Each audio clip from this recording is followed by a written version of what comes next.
it's truly our honor to have Roberto with us tonight. So let's welcome Roberto and say hi. Very good. Thank you so much to Kingdom, to銘傳University, new friends and not so new friends. And it's also very nice to see Han Yuan from our office, Yu Hong and Peter. Where's Peter? Peter and Yeling. I feel like these are the SHA Steven Holl Architects family. And these are our siblings in Taiwan. So we're very happy for them to be here with us. So I hope that you know a little bit about the work. But first, I wanted to tell you a little bit about our office. Maybe you don't know about our firm as much. Thank you. Very good. So, as opposed to what people normally think, we're not a big company. We're not a commercial, let's say, corporate firm. We're kind of the opposite. We strive by not being corporate. We're a small studio. At any time, we're not more than 40, 45 people. Our headquarters are in New York. The top right picture that you see there is a small enclave that we have in Rhinebeck, upstate New York, where Steven spends most of his summers. The picture that you see there is the archive building of our models and our books. And below you see my office in Beijing. We're in the linked hybrid, one of our most, in China, least famous projects. Not because we are not big, we don't have global ambitions. We have worked globally. We have over, I think, 70 projects completed in 15 different countries. And we run these projects through those 2 or 3 offices. The world is really a small world because we count on working with, collaborators and firms all over the world. It's not only the work that we do, the buildings that we design that you can touch, but also the books, the writings. There are Steven's writings, there are books of our work that we write and that other people write for us. And we're very proud and humble for having a large online following that keeps us very honest, working really hard, not to disappoint anyone. We publish every project that we design. We don't have projects that we do and we don't tell anyone. No, we don't work that way.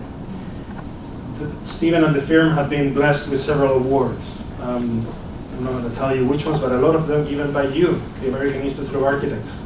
Among them, the Premium Imperiale as well from the Emperor of Japan, who was given previously to Oscar Niemeyer and Alvar Aalto, and the Global AA medal given also by the American Institute of Architects. Every project is different because we don't follow a style, we don't copy our style. Instead, we follow a design philosophy that is broken down in 7 different points. And I'm not going to get too technical about it, but number 1, every project is purpose-driven. Every project has an idea that informs the project from the early stages of concept design all the way to furniture design, materiality selection. Number 2, very important to us, every project has a social component, whether that's a big plaza or a place of assembly in a building. Every project has to have a social component in our minds. Number 3 and number 4 are very related. Every project to us is an experimentation of natural light, proportions, materiality, and detail, and we will talk about those things more in detail today. Number 5, collectingness. It's a myth that the work is done by 1 or 2 people. The work of architecture is done not only by the people in the firm, we welcome the contribution of everybody in our firm, but our collaborators and our partners and our clients. Very important. The client is your buddy, is really your partner beyond being the one that you're designing the project for. Number 6, ecological innovation. Every project tries to move the needle a little bit closer to carbon neutrality, that's sustainability. Number 7, very important, every project is anchored to a place, to a culture, and to a time. We can be contemporary, we can be modern looking, but not because of that, we're not related to the project site, to the project culture, and to the history of the site. Our projects look very different too, because we work with what we call getting ideas, converting ideas into phenomena, things that people experience. And we have many different tools. I gave a lecture yesterday at銘傳University to the students. This is not that lecture, but just to give you an idea, our toolkit when it comes to creating phenomenon goes from parallax, which is the relationship that one has with the building as you move around and you see them in different angles, all the way to detailing, which is when the client really, when the user really touches our buildings and understands the concept. Following this varied way of doing architecture and providing different types of projects throughout the world, We've done many cultural and educational projects throughout the world. Also, several museum projects. We've completed over 10 museums worldwide. Unfortunately, we designed one for Taiwan, but it's not going to get built. I'll show you a few. That's the bonus material. We have also done several hospitality and residential projects. We'll show you a few of those today as well. And lastly, we have done a lot of mixed-use projects and offices. We do a lot of headquarters offices because we, design being so unique and so tailored, clients come to us and say, "Oh, interpret my corporate identity and let's make that into a building." So we are right for that. I apologize immediately because I put too many projects because I really want to show you the gamut of what we do. But I organize them in subjects, not to drive you crazy. We will start with cultural first. This is probably one of the most important projects that we've done culturally speaking. This is in Washington, D.C. This is the Kennedy Center for the Performing Arts. This works very good. So this building there is the Kennedy Center, which is a very important building in the United States because it's not only a monument to the President Kennedy, but it's also a performing arts center. There was a competition for an expansion of the building here. And instead of doing another building that would compete with this very, very important cultural building, Steven's idea was to create a park, just a park, very simple park. And only 3 elements come up with the park. 3, let's say, concrete pavilions that would shape the landscape, would shape the public space, and complement the original building, not compete against it. And that's exactly what I think we did. That's the project through design process. We would also connect this large park with the Potomac River and sort of connect with the cycleway, so it would become more of a regional park for the city. How did we do that? We buried all the new functions, all the classrooms, rehearsal spaces, auditorium, in the basement level, say. And on top of that, the roof would become the park. And only these pavilions would come up as sculptures of white concrete, chiseled, like sculpted elements that would create this public space that was very, very different. In my lectures, you will see a lot of videos because I think our architecture needs to experience it. You can't see just pictures of it. So the closest thing I can do for you is to show you videos of it. If you have been to Washington, you may agree with me that Washington public spaces are very square, orthogonal, very regimented. In no place you see this that is, let's say, organic and open to public's use in complementing the city environment. And this became what it is, obviously, a project that is entirely given to the public, that is widely used throughout the year in the most informal of ways. But our provision of public dimension of this building didn't end at the park, let's say. All the functions inside of the building, you can see them. In that way, we say that we democratize culture in a way because you can see it from outside, you can see it from the river, or they're projected on the walls of the pavilions themselves. So this is a wonderful public project that I hope you get a chance to see in the future. Following up with the idea of public projects, we're very proud of this project in Shanghai. It's the Culture and Health Center, finished in 2021. It's a project that allowed us to do something unique for the city of Shanghai. The site was located right at the south of the Hunan Canal and gave us the opportunity to design a public space that would merge with the city. You wouldn't see where the plot of our site stopped and the city park started. The whole thing was sort of one complex, indivisible. The public space was already formed by the buildings, right? The building facades are curved, the public space is there. And I want to show you 3 particular things about this project. The first one is why so sculptural? As you all know, architects, you know that some of the residential buildings sometimes tend to be very repetitive in China. In Beijing, in Shanghai, very common. So this project wanted to be a little bit more interesting and attractive in a place that most of the buildings are repetitions. People would see this building from above, so the roofs needed to be interesting. The building needed to be cheap because it's a public building, so we use the concrete facades, the structure, as the facade of the building, which define the language. It would become more a sculpture that is being chiseled.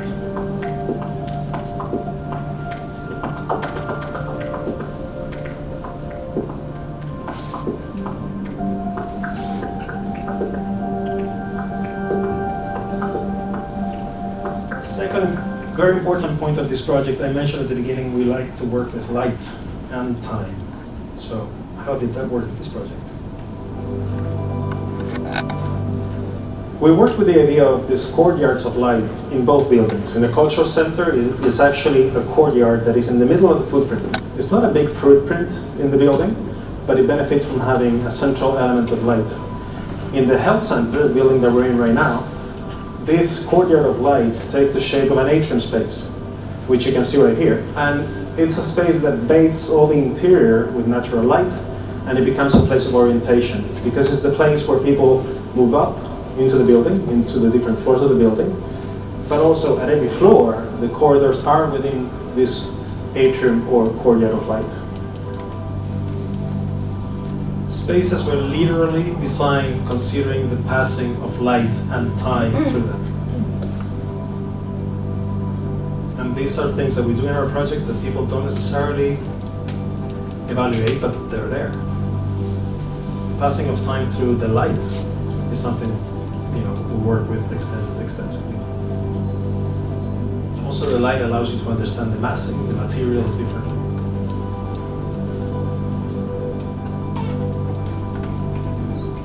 And lastly, the public dimension that I was telling you about our projects, right? This one in particular is very important to us.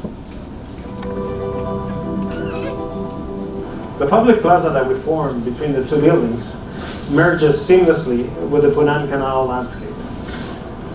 The canal landscape is a series of different stations, sort of expanded areas of the canal landscape that serve people who want to stroll and just enjoy the outdoors. And in this case, in the case of our plaza, there's a gained sense of sitting space in the fact that the two buildings are public and they serve the community. And it's very interesting, the project is not technically finished yet, but people have already claimed ownership of this public space. They come out at night, usually when the temperature is more forgiving, when the buildings are lit up, to enjoy a very unique new environment for them. Thank you, Roberto. Very well said. Hopefully you can visit this project. It's beautiful. We're very proud. Continuing with the idea of cultural buildings. We work with historical contexts too. This project is in Ostrava in the Czech Republic, and it's a concert hall. What we do when we work with an existing context is that we adopt a new language that makes the existing building, historical building, very important, sort of like emphasizes the beauty of the old building, but also emphasizes the beauty of the new contemporary structure. Steven's idea was very basic. It was an idea of the perfect acoustic instrument, like a violin case, right? The music is inside of the case. So that's what really defends a little bit the shape of the building. But this project also had its public dimension. Doesn't touch the original building, it sort of floats over it. It's the case that it's floating, you will see from the other side of the park. It's also, it has that impression that the project is floating. It's literally floating over the existing building, creating this beautiful mezzanine that overlooks the park in a very contemporary language. And from the park side, the seating arrangement is the perfect vineyard arrangement, which they call acoustic engineers call that, and it is working really well. Now from the park side, you see the back side of the circulation. I mentioned at the beginning, social condenser. All of our projects have a social public component. Even if it's circulation, it would be interesting. It would be for people to sit, to enjoy, to look at the outsides, and we show it in our projects. Very good. Universities, Jimmy, we do universities too, just in case. This is for Princeton University in the States, in New Jersey. This is a great project. Princeton was a great client to us. We were really good friends. We made long-lasting connections with them. This is a typical New England university plan with a north quad and with several different quads throughout the campus. We were able to create a new quad but with more urban characteristics and merge three different schools, the School of Music, the School of Writing and Poetry, and the School of Dance. All of them sort of around a public plaza which was open to the campus and on top of something that we call a forum space that would literally connect all these three schools into a public space. The materiality is very different than what you see in New England campuses in the States. They're much like Minchuan. It's a lot of red brick, right? Red brick with more red brick and more red brick. We use lecce stone from Italy, which is a buff material. It's very important for the design, and I'll tell you why later. We also used some translucent glass that allows these volumes to sort of float in a poetic way. The plaza is very important because it's connected, it's a quad that is connected to the campus. You can cross through it, you can go through the project. And as you go by it, much like in the Kennedy Center, you can see the activity of the people inside. So that's, again, a reminder that our projects are social projects in a way. They have that ambition. Once you're in this central plaza, you see these skylights and you realize, well, there's something else down there. And that is what we call the forum space. You go down and that's that space that technically and practically connects the three schools into an assembly space that can take any shape, any activity. Materiality and detail. I told you at the beginning, one of the 7 aims was to work with details. Details, because the people who go to our buildings are not architects. They don't need to be architects to understand our buildings. So the detail is like the last chance we have to tell people what our concepts are. But to make them in a simple way so that people can understand, because concepts are very strong, very important. But if you tell them very complicated, just people don't necessarily understand it. When you put the footprint of the building on the wall, for instance, and people have read plans throughout history, really, so they can understand where they are and understand, okay, the detail and function of the concept. Or the fenestrations on the guardrails, for instance. That's also elements of the project that people can relate to. So we like to do different details, very exclusive to each one of the projects we do. Lecce stone, I told you that we were using this special rock from Italy. It allows us to carve it, to make sculptures out of the walls and hide some light fixtures. Princeton values these type of things because it makes the buildings very special for them, very memorable to people. And for us architects, that's nothing better. We're moving on into housing now, residential buildings. We saw today with my colleague here, Han Yuan, an exhibition of Alvar Aalto in the, what's the name of the gallery? John Tai Gallery. And I don't know this for a fact, but I've known Steven for almost 20 years, so I'm pretty safe to say that he has an affinity with Alvar Aalto, and working in Finland, it's very personal to him. So this project, I think, has that dimension of trying to tie to the history of the excellent architecture done in the region.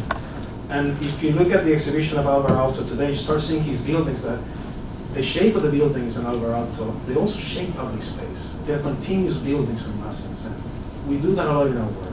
And this project, I think, does it very well. The site was kind of a strange site. It was sort of like narrow and long, and it was, sort of regulated, regimented by these orthogonal expressions. And in a very Steven Holl Architects way, he gets a form that is very free-flowing, that elevates for the top apartments to look over this housing into the water. But doing so, creating these public spaces all around. There will be this second scheme, which we call it like the ship inside of a bottle, right? Like the little ship inside of a bottle.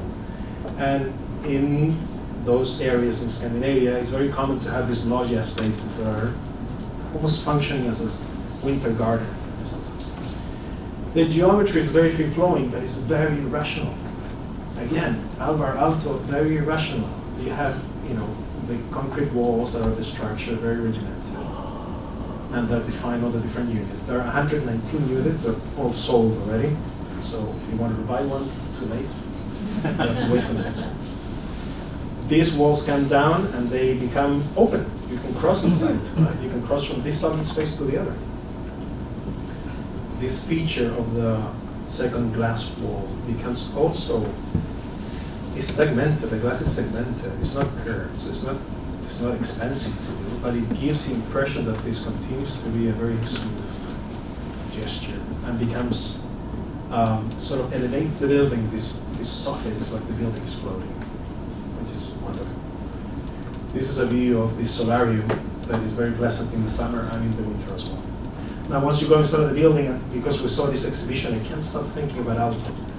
The use of materiality, the wooden casing of the windows, the materiality is very Scandinavian as well.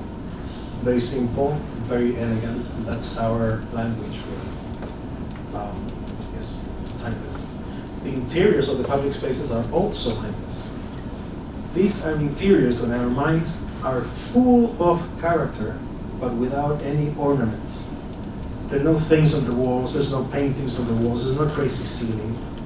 There is terrazzo flooring, there is natural concrete with white concrete, there is sandblasted balustrades, and there's stainless steel. And anybody who knows our work will recognize this is one of our designs, without any ornaments. Details. The last option, last chance we have of telling the user about the concept of the project. It's in the light fixtures. It's in the door handle. Once the door handle is custom designed, the user, once he or she touches it, before even entering the space, knows that the building is much more than the sum of its programs. It's much more than what the client asked him to do. We've done bigger housing programs, and this may bring nightmares to Ian Ling, who was the project architect of this project. In fact, maybe she should say this.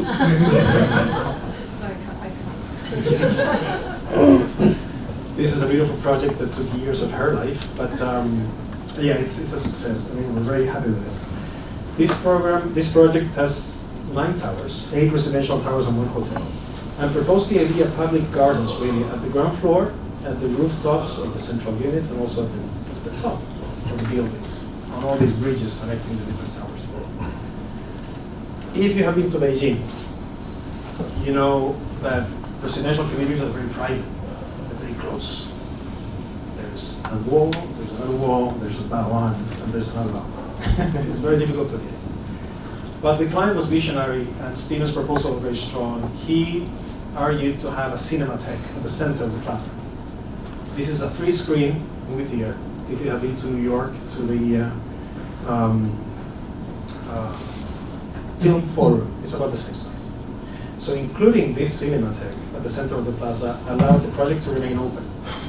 And that not only opened the project physically, but also brought different types of demographics. This is before the Olympics. Some people are returning to China. People who studied abroad are returning to China.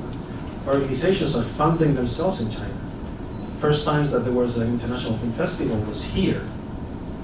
You would see also NGOs, non-profit organizations using this space for recruitment of people. So it really brought back a life in Beijing that did not exist. And then there are the bridges, which is again an attempt to bring public domain to areas of the project that are normally private and bring value into the project because of that.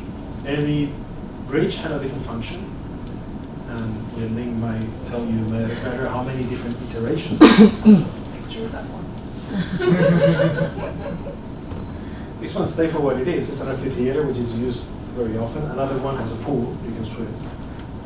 So having a pool in a bridge, swimming over the void is kind of an interesting thing to do. But again, the one thing that kept it alive publicly is that cinematheque. Still functioning perfectly. We designed all the units. Ian Ling again will tell you all about it. I feel embarrassed to talk about this project. There's one thing that we do in our residential projects. It's like, you see these doors that open like that? We call them hinged spaces. Because, okay, a bedroom can function well with a den or study can function well. But when you open these crazy doors that we do, the space kind of multiplies. You get light now from 2-3 different places. You know, you are in an apartment unit for many hours a day. It really helps you see far. So it brings an additional aspect to your apartment unit that other units don't necessarily have. This project became an icon also sustainability speaking. It's a project that has 660 geothermal wells, 100 meters into the ground. That, in combination with underfloor heating, chill slab, and roller shades, made this project 85% self-sufficient in terms of management. Now, I don't want to get too technical because it's boring, but you are architects, so you can have to figure it out. In China, as you know, nobody owns the land.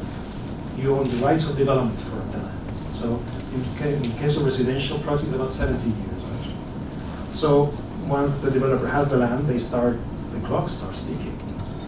Is very little incentive, even for the best developers ever, to do a sustainability system that is going to be very costly at the beginning, that will pay off over time.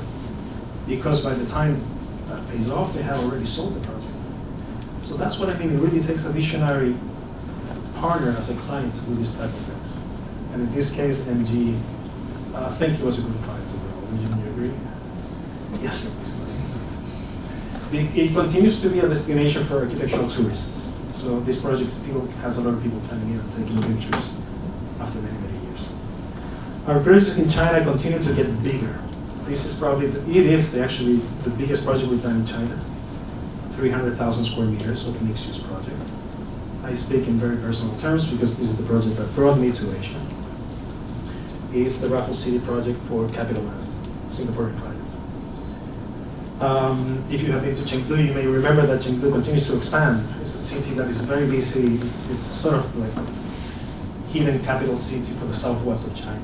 Everything you see in yellows and in orange is a city expansion over time since 1990. Now, we architects and planners, we always think, city expansion is really bad because it eats away agricultural land, public space, open space. This project allowed us the opportunity to respond to the city's growth requirements, doing it internally inside the city. We would renovate an urban condition, we would insert a public space, and even further, we would insert cultural programs into a commercial private project. The first attempt was really to create a space, a public space, much like the Rockefeller Plaza in New York City. If you have been there, you may remember that the architecture is not very remarkable. Every building doesn't stand by itself in its own right. That's very interesting. But what they do together forming this plaza is the important thing. Now that I told you that, you already see that this project is much more than those 5 towers. It is that 12,000 square meter public plaza in the center of the city, connected with Renmin and Lu, and by doing so, connecting with the rest of the vernacular public spaces in the city. It is nothing short of an oasis, really, for Chengdu, very paved urban center. It's a project that allowed us to diminish the scale. Remember, one of the things that I spoke at the beginning, the scale of the project. Many mixed-use projects in China are very massive. They have very tall towers right on the edge of the sidewalk. It's very overwhelming. Even though in China, in Chengdu, avenues are very wide, as a pedestrian, it's very overwhelming. But we didn't do that. We didn't do a building in front of the street. We did a plaza, and we retreated the buildings behind. So these buildings too, that you see there at 123 meters tall, this is 110 meters tall, but they don't feel so tall because you have the plaza in front of you. It's a plaza that is connected. This gate here leads to Tianfu Square, so it's really well connected into the city. It was an opportunity to increase the green ratio of the city center. What you see there are real trees, osmanthus and ginkgos. And I would like to take you there, but Jeannie said there's no budget to fly you to the team. So I'll bring it to you.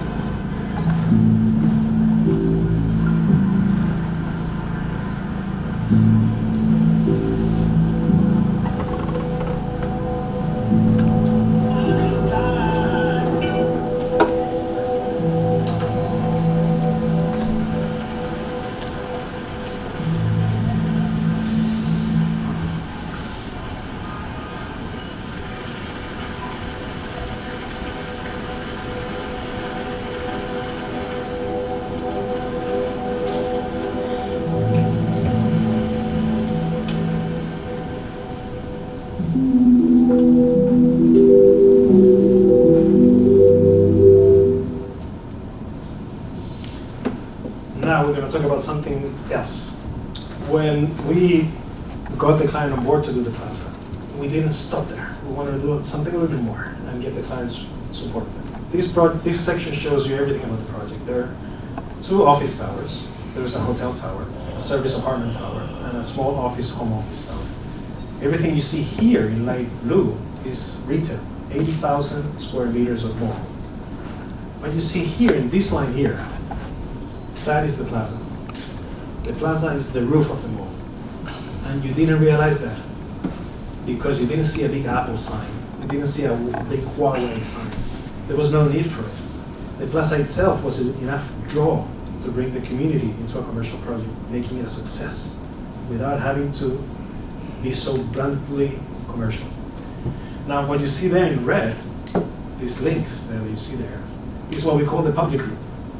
We would try to bring, as we did in the linked hybrid in Beijing, we would try to bring some public functions in the middle of the tower, articulating it with 3 pavilions. One designed by Steven on the office, another one by Livius Woods, a good friend of our firm, and unfortunately a third one that didn't get materialized by Ai Weiwei. 2 of the 3 pavilions were made and connected to a bridge. The first pavilion is a small gathering space about the size of this room, done in Corten steel, that follows a little bit the language of the Sichuanese masks. They're Asian masks made out of copper and brass. And it's really a gathering space like this one for cultural purposes. Now, the light pavilion, this is a beautiful piece of art. Livius Woods, fortunately, passed away at the end of this project. He was an artist, an architect, very famous in the United States with permanent collection in the Museum of Modern Art in New York, who had never built a project in his life. But Steven literally carved a space for him in the tower of the hotel, and he designed this beautiful piece so you can actually visit. That became the central piece of the plaza, became the central strategy for the exterior lighting.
So yes, art and culture can take place in a commercial project and make it a success, commercially speaking. This project became so famous in Chengdu that Chengduyans changed its name to Timelight, People. And once a city changes the name of a project, that means that they adopted it. It's such a great moment for the architects involved and for everybody involved. Since we're moving from residential to commercial, let's end this chapter with headquarters. This is a beautiful project in Shenzhen, the headquarters for iCarbonX. It's a unique building. It's not the tallest. This is 200 meters tall. This is 150. But it really represents the values, the corporate values of the firm, iCarbonX. iCarbonX is a genomics company that designs medical treatments for people based on their DNA. This project will really stand out by being, let's say, the softer geometry among a forest of tall, dark, masculine buildings, let's say. We took the idea of a park that cuts the district and extends the green to bridges. And in our project, we thought, or Steven thought, why don't we just take that green and make it just vertically go all the way through and connecting the both towers to bridges. I'll show you here a short video that explains the project a little better.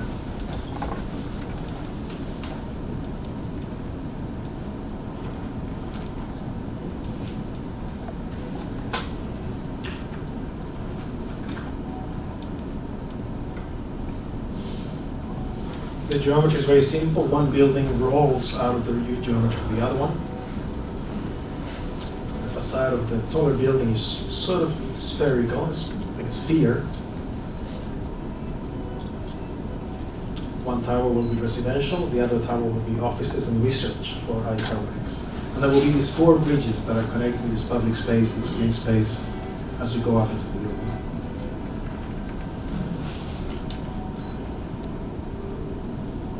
Everything, in terms of the public and the landscape, would start at the pool of knowledge, we call it, which is how you arrive at the project. You're welcomed by this sense of microclimate, and the process begins. We're going up the podium into a green park that then continues through the bridges.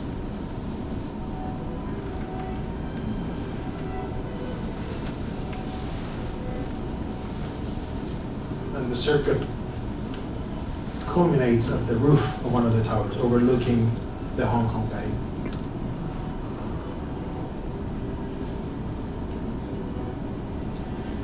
For facades, we will be using white glass with frame. So it would reflect the sun, but it would make this project look exceptionally different than the rest of its neighbors. Simple, elegant geometry and materiality.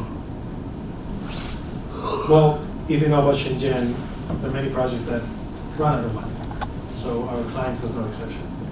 But he got to the point that if the superstructure is already done, and you kind of, with just the bones of the building, you can already feel, you understand the concepts are already there. One tower rolling out of the geometry of the other. You see the public space materialize on the bridges. So hopefully this project will resume. Residential, commercial, offices, now we're going into hospitality. We have done also hotels. I want to show you kind of an interesting project we did in Austria, in Louisville, for a vineyard. It's a family business, great clients of ours, very good friends with Steve, that finds inspiration on the relationship to the soil, to the ground. A part of the project, which is these tunnels, is under the ground. We would create a wine center in the ground, and we would create a hotel, would be floating above the ground, over the ground. Interestingly, the wine center is sort of like what is missing from the hotel, right? So there's this idea of master plan by very few insertions, very little work. You create a master plan idea. The hotel is lifted. We were able to gain the better views, obviously, of the vineyard. We were able to do the interior design for all the public areas, for the spa, for the rooms. We did everything here. The clients were great. We designed tapestry that follows the geometries of the tunnels that I was telling you before that exist there. We designed absolutely everything you see. The wine center relates to the hotel by the courtyard. You see that there's a relationship there, and this stands out as some sort of a jewel in the middle of the vineyard. This was such a success that the client comes back to us like, we need more rooms. And we said, okay, so we will make you more rooms. We created this addition here. This was very interesting for us because this was in the middle of COVID. We spent a lot of time visiting our projects to make sure that it all, the way that we designed them, the way that the client wants them. We had to do all this from remote with really good local partners and using a lot of pre-construction methods. Steven finds inspiration on the tunnels, on the barrels of the vineyards and the wine cellars. And we designed these vaulted roofs that are made out of concrete, and they have a joint, and they're very easy to install. And with minimal language in terms of interiors, we create a totally different interior environment compared to the original rooms. Light and materiality back into our project. So yes, very different than the previous version of the same hotel. We have done a bit more than that. We're working on a vacation home complex in Turkey, Kaplınkaya, in the coast of Akbuk. This is a project that maximizes the landscape. We call it the dense pack. And there are 3 different typologies. There's the villas, the townhouses, and the apartments. And at the top, there is a public space there. It's a project that sits very gently on the slopes. And even if we have a dense pack, we work with the topography. So everything is sort of ascending and modeling itself into the ground. Even if it's dense and packed, as the name says, there's a lot of privacy in this project. For instance, let's take the apartments. There's this feel of Southern Europe, sort of Mediterranean environment. We're working with white concrete and wood for privacy matters. There are public spaces as well that are only sort of dedicated to this typology. We did the interior design as well. We're working with natural woods and natural stones, part of our language. The townhouses, they look different because we flip them, we paint them differently, but it's really basically the same unit. So this becomes a very good aspect for the client. We don't have too many typologies. We have a nice feature that the client loved, which is the bottom of the pool becomes a skylight for some of the functions below. And that's what I was telling you. Even if the project components are dense, there's always that sense of exclusivity. You don't have neighbors. It is you and the horizon in each one of these typologies. We also need the interiors for this one. You can't see them very well because it's too much light. So. And lastly, the villas, which is, again is a three-dimensional puzzle. These are not too many units, but they rotate, they flip, so they all feel a little different. All of them have their personal pool and their relationship with the horizon. And Yuan worked there, so if you have any questions, he will be happy to tell you all about it. We also did the interiors for this. At the very top of the hill, we have a little public component, which is designed to follow some specific moments of the year and have the natural light come through these cones and reflect on the floor. And we envision this space to be a gallery or a gallery space or a wedding ceremony space. Thank you. Very good. We're really happy it's in construction. You can see it already. Our commitment to the you and nature is being fulfilled. And they're still selling them, so hurry up. Houses. Okay, so we went back to small scale. We've done 15 houses, all of them very different. I want to show you one in particular because I think it speaks greatly of the work that we do. This house is in upstate New York. If you're from New York City, you're in New York, and you start driving on the Hudson River north, you will go through a place that's called the Palisades. And these two houses is really the main house and the guest house are right in front of these cliffs that are so typical of the Palisades as you drive north. So Steven's idea was to make this project unique for its location. We analyzed, the texture. We replicated the texture on hard foam panels, and that became the molds of the concrete. The concrete will also have charcoal stain in it, in the mix. So all the walls of the project became an interpretation of its context. Now you would say, well, the house kind of looks a little strange. It's like the form is so different. Why is that? Because each room literally obeys one orientation. So every room is based on what they want to see out, and then we stitch the house together. We didn't have drones at the time, so the team built scaffolding on site, took pictures, got the client to sign off on, I want a room that way, I want a room that way. And that became the massing of the project. Sometimes you would cantilever, it would turn, so you would get that view and that other aspect of the view as well. So form is nothing compared to the experience of building, right? The experience is connecting with the landscape, and the form will have to follow detail. There are handrails and handrails. Handrails are something that you need, so you don't fall, or it can also be an expression of art and an expression of the client's desire for his own house. So we were able to design that level of detail specific to the client's environment and our design attempts. We also did a lot of other designs, for instance, light fixtures. Those are Steven's sketches, cabinetry, everything custom designed for this client. Very good. Taiwan has a lot of coast. So I'm going to show you a couple of coastal projects. Coming to an end, almost. This project is in Beirut. It's on Marina in Beirut. It is at the very north edge of the city.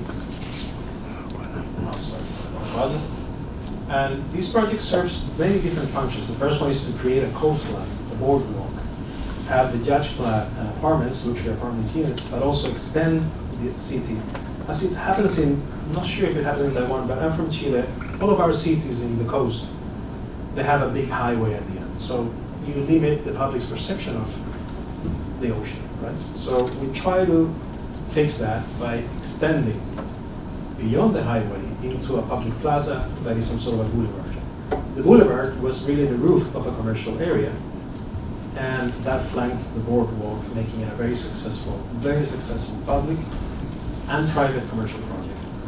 So there's the boardwalk, there's the commercial areas, and the outdoor seating, and the roof of the commercial area is an extension of the city beyond the highway.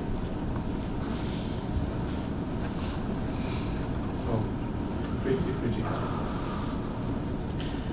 The building itself became an iconic element of the city's skyline, particularly at night.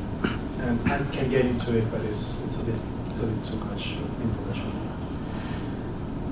Can the architecture become an icon for a city? We believe it can. Should it? We think it should.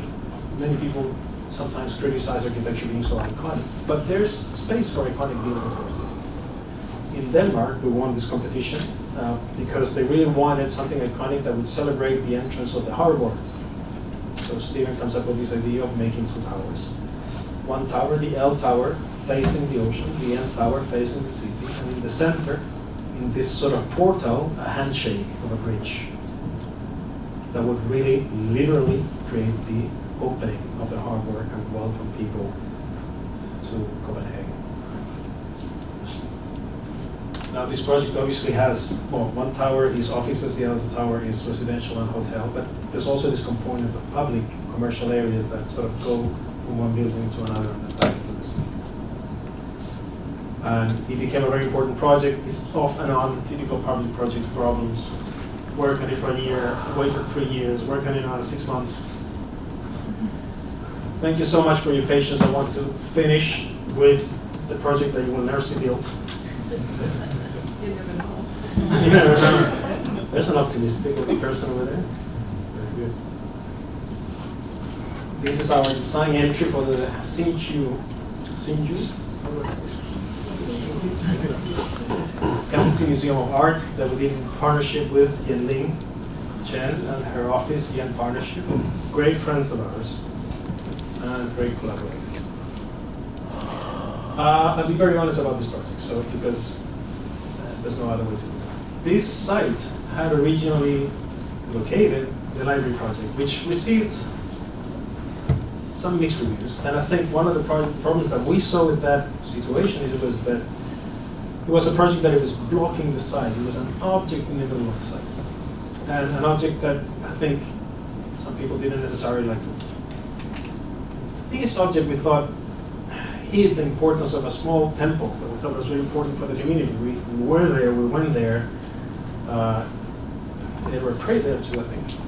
And we understood that this temple was very important. There was also the wetlands park that crossed the entire county that didn't make any relationship with the site. So the first idea is to create this spiritual nature axis and cut through the building, giving importance to that little temple. That temple was very important, and we would frame it with our architecture. And we would connect it with the landscape of our site, the landscape of the library site, and the landscape of the wetlands park.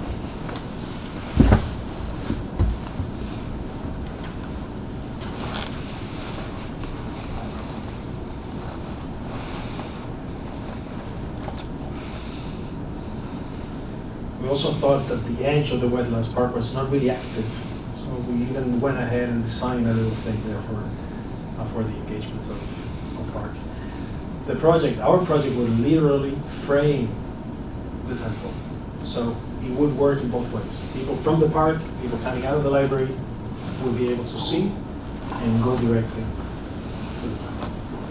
Landscape, unifying the entire master plan through landscape was very important to us. The last thing we wanted to do was to create another object. This object was way too strong already, so it didn't need another big object. So we wanted landscape to be what unified everything else. Much like we did in that Kofco Health and Culture Center that I showed you in Shanghai, where you don't know where the public space of the project and of the city start and stop. Landscape would obviously be the first thing that approaches you when you get to the project that receives you, but you would multiply on the rooftops and the sculptural bars above. We would dominate the entire site. We would take over the site of the library, why not? And the North Wetlands Park with public art. We knew that there was some budget for public art, and we would make sure that we would sprinkler it throughout the park and the overall site. And even as we did in our Museum of Fine Arts Houston, which we really populated the entire neighborhood with public art in a circle. And our building itself, which had translucent glass, would glow at night, would become a little bit of a sculpture in Phoenix. The building itself becoming part of this dialogue with art. Another concept, we wanted to be good neighbors. We knew that there was a slew of residential towers which would look down on our project. Again, we didn't want to do an object, we wanted to do an interesting but simple roof. As much as we did in the Helsinki project, that actually it's a project that is interesting to see from above, and on top of that. But I want to show you a little bit what it would be to have been constructed this project, what your experience would have been. You would have been received by a great pond and a great landscape experience into a lobby that we didn't consider as much as part of the museum as we consider it as part of the public. It would be connected seamlessly with the landscape. It would lead into an auditorium, sort of amphitheater space where you could, the community could have lectures on that.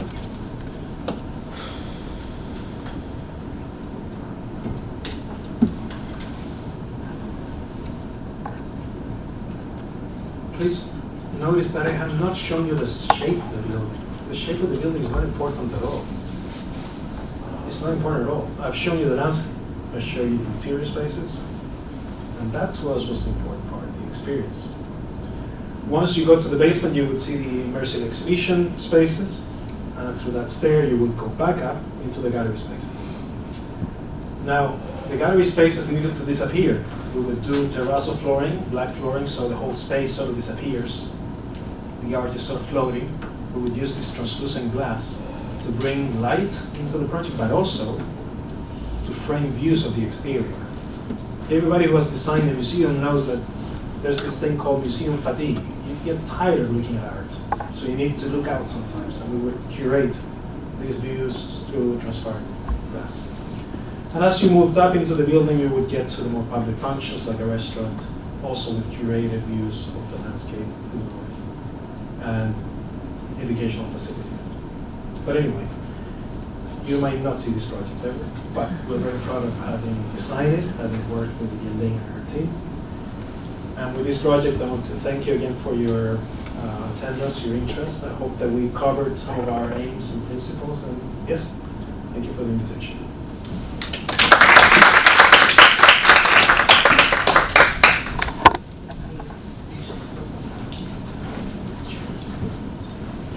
So thank you very much. It's very inspiring. And any questions? Any questions?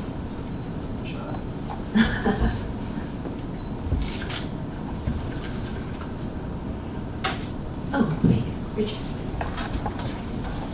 Hello. Okay, Roberto, thank you very much. I mean, this was a truly transcendental, almost very inspiring talk and also projects. My question actually is split into two parts. I'm kind of cheating. The first part runs into the second one. The first part is, I see that you only have two offices, one in Beijing and one in New York. So being I worked in New York as well with these larger firms, how much design freedom is given to the Beijing office, or do you have to follow what's happening in, the same thing with me, what Steven does in New York? So the second part then is, being in China for so long, what experiences or inspirations have you gotten that influences go back to New York? So it's not just a one-way street. What have you learned from being there that has influenced, or maybe the office has picked up on? Thank you. You know, one of the two really good things about having a small office, and this is 100% Steven's design, and we're all happy for it. First one is, in very realistic terms, you work more on fewer number of projects. You really put your heart and your attention into servicing a client in the best way possible, doing the best job you can do. And second, you don't need too many projects to sustain a very healthy practice. The third thing that we enjoy a lot is that there's no headquarters and executive office. It's not like, oh, we do everything in London, so I have the architects and you guys just get the permits, so go do the drawings. No. It really depends on what the capacity is at the moment. The Sinchi Museum, they did everything as obviously Steven is the lead designer. He's involved in every project. I did everything else. And it's my duty as a partner to take that project to life, take the science to life. Open the dialogue between our collaborators on the team and show the option B and option C, which he didn't think of. And there's that struggle between Steven and us, and that's the collaboration part of yours that I was thinking about. If you were a 250 people office, that wouldn't be a situation, because then you would centralize the design, right?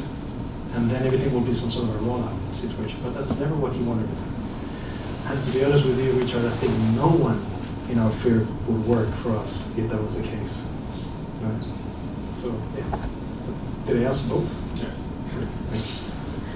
Thank you, Richard. Any more questions for Roberto? Sure. Oh, I'm scared. No, it does. This lecture brought up a lot of my memories, and then from the process of we work on this Shinju Museum, it also actually inspired me again on how Steven approached all the issues and the site and the energy he put in. There's one thing I'm very curious about, because I always think the way he approached public space, the social aspect is very genius. Like if you look at I think the craziest thing and then the most genius thing he done for Link Hybrid is the cinema and the pool, because then you can't close that. Yeah, but there's something that the public space works slightly different in each culture and countries. Do you think any of that changed since? Because I have left the firm for a really long time. Mm-hmm. So since I met you, it's probably 15 years. More, but why are we counting? For that long time, do you think anything on public articulation has changed? Yes and no. Let's start with the no first. You can see there actually in the picture. The design of the public space is not, how do I say it? It's not mandatory. It's not super design. It's not telling you or the user what and how to do it. It's very simple actually. It's landscape, space, circulation. So it's really open for people to use it and appropriate it as much as they want or as they want. The same thing for the Chengdu project, right? The plaza itself. It became a bit more commercial over time. It became less commercial later. It depends on what the client is doing with it, what the city wants to be at the time. So, but again, it's not overly designed. It's not overly curated. It's not Steven or the field telling people how to use that space. Not at all. It's sort of the backbones of a public space that will take a life of its own. And I think that's an entirety. So that's the no. That approach has not changed. And yes, it has changed because I think when you work with us, since then it's been 20 years, let's say, there's been many more projects since then. So our exposure to different cultures, different locations has expanded, I think, our worldview and Steven's response as well. In what way does it materialize? I think in the scale of things, for instance. There's always like critical balance between what you do as a mass, as a building, and the public space around it. And I think we've become better at understanding that balance, while still meeting the client's requirements, obviously. When you're cheating, you can't do that, right? So I think we're becoming much more attuned to the scale of public spaces, but always leaving the character sort of undefined for people to be appropriated to whatever they want to do.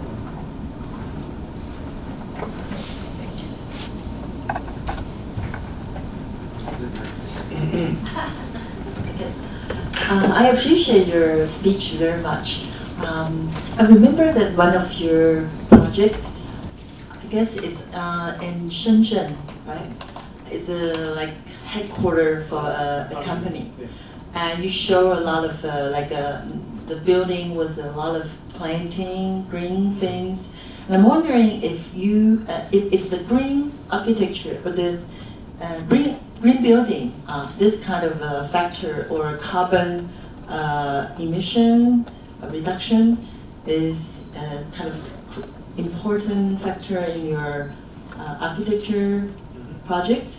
And I'm wondering, like, because from the new issue of 15 like national planning projects, and they put ESG and carbon reduction, something like that, as a national policy. So I'm just wondering if you have that kind of issues when you're doing project in China. 100%.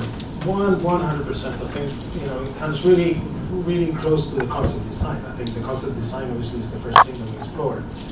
And then after that is how we make it sustainable. And how do you bring the client on board? Because the client is sort of a magician, because they're juggling you as a designer, budget, stakeholders, capital M, that big project that I showed you, they finance some of it, but a lot of it comes from an investment fund.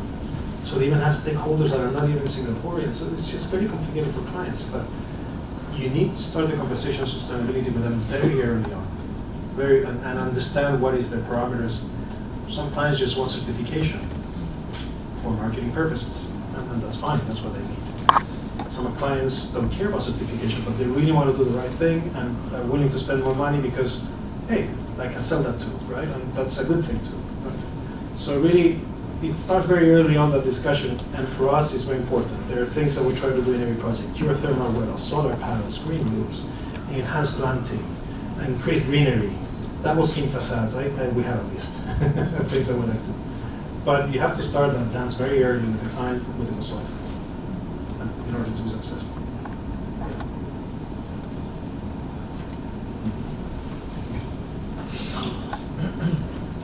Before I ask my question, actually I want to make my comments on Steven's works.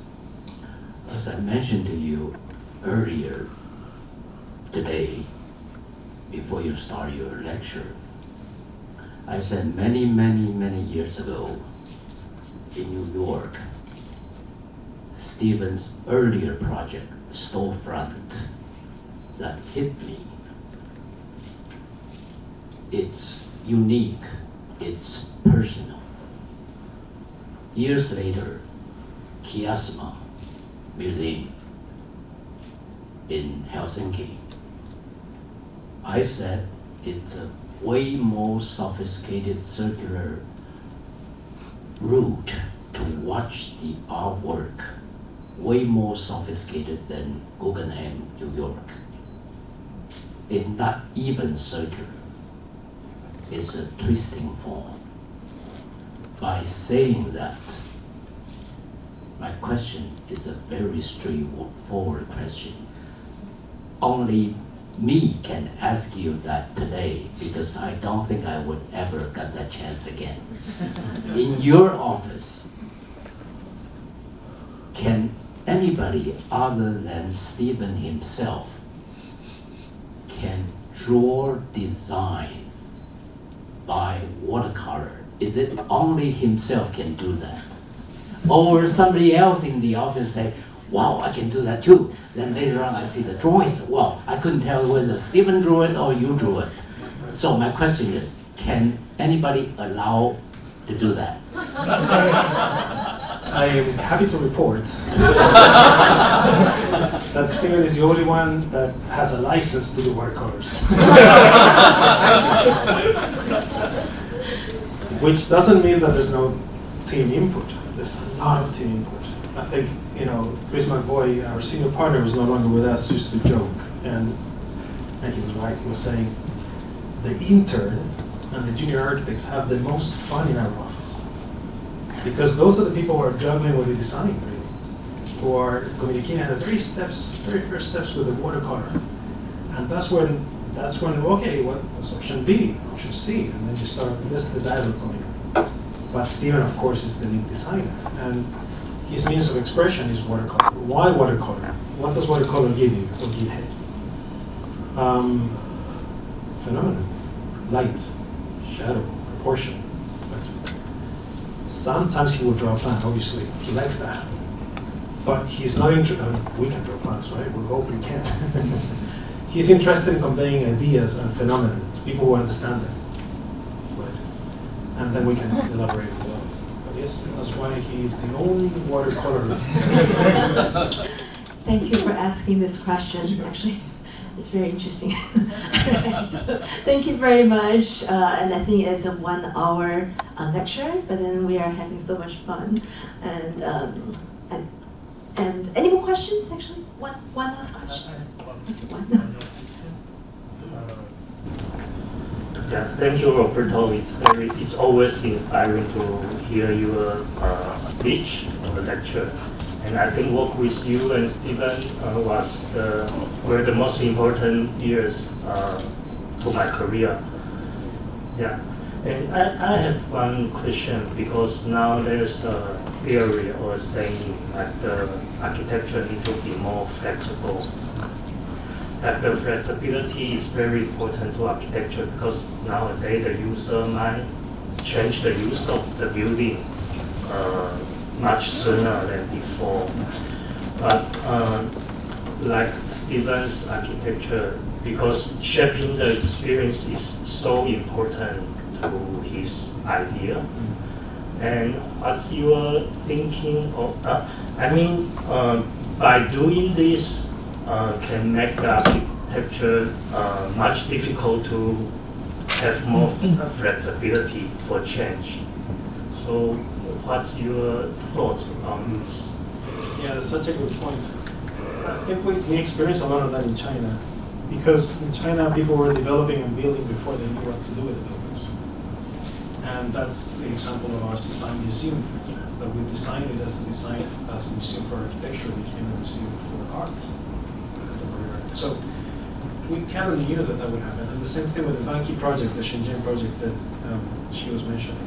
It was 120,000 square meters of project before Vanke had an idea what they wanted to do.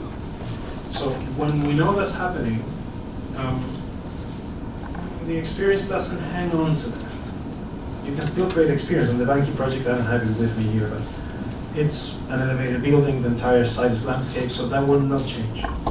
But we designed the structure to be flexible. So at some point, the client wanted to do more residential, more office, less of this, less of that. We would just move partitions around. In the end, the client turned that building into 100% office and school, not even residential, not even hotel. And the project was faded. It was okay because it was modulated to just change with program. That didn't take away the experience of the landscape, the experience of the building floating, the phenomenon of creating a park for an entire community. That didn't change. Similar to the CIFI museum, there were certain technical adjustments we had to do for hanging art, but that was not a big problem. It's just when you work with a client. But we had our experience in China, and you worked so many years in China, so you know exactly that things change very quickly. We've gotten better over the years. Great, thank you very much. And I think Roberto actually stayed in Beijing for more than 15 years, right? 18, right? 18 years. Yeah, and actually you're having projects in Taiwan now. Yes. But then I just found out he actually never had a chance to do sightseeing in Taiwan. He's always working when you come to Taiwan. So we had some fun in Dihua Street yesterday. And I think we can go to night market tonight to take a walk, right? All right, thank you very much. And before we go, let's give an applause.